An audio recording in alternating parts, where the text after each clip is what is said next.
විශේෂයෙන්ම අපි දන්නවා මීට අවුරුදු කීපයකට පෙර අපේ රට විශාල ආර්ථික අර්බුදයක් නිර්මාණය වුණා.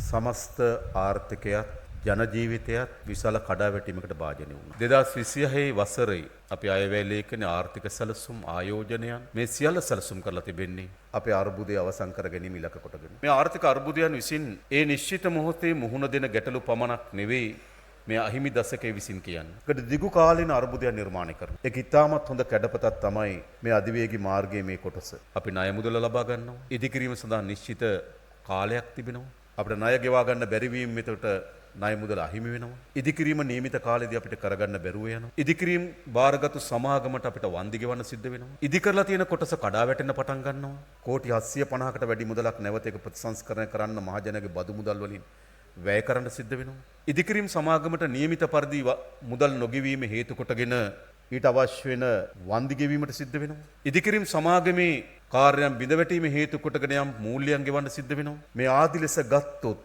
මේ ආර්ථික කඩාවැටීම විසින් ඇති කරන ලද අර්බුදයේ ප්‍රමාණය සහ දිශාව මෙවැනි ව්‍යාපෘති වලින් අපිට හඳුනා ගන්න පුළුවන්කම තිබෙනවා.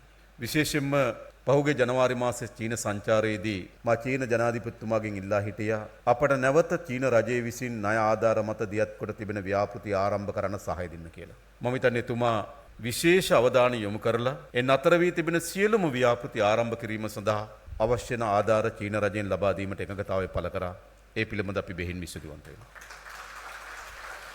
ඒ වගේම අපි මෙම අධිවේගී මාර්ග කොටස සඳහා විශේෂ සහන ණය යෝජනා ක්‍රමයක් අපිට ඉදිරිපත් කරන්න කියලා එතුමාගෙන් ඉල්ලා හිටියා. ඒ අනුව එතුමාලා විසින් දැනුම් දුන්නා ඩොලර් වලින් අපිට විශේෂ ණය යෝජනා ක්‍රම නොමැති බවත්, යුවාන් වලින් එම ණය යෝජනා ක්‍රම දියත් කළ හැකි බවත්.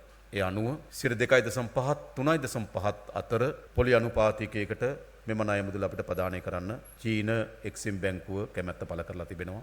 ඒ පිළිබඳව බෙහෙම නිශ්චිතවන්ත වෙනවා.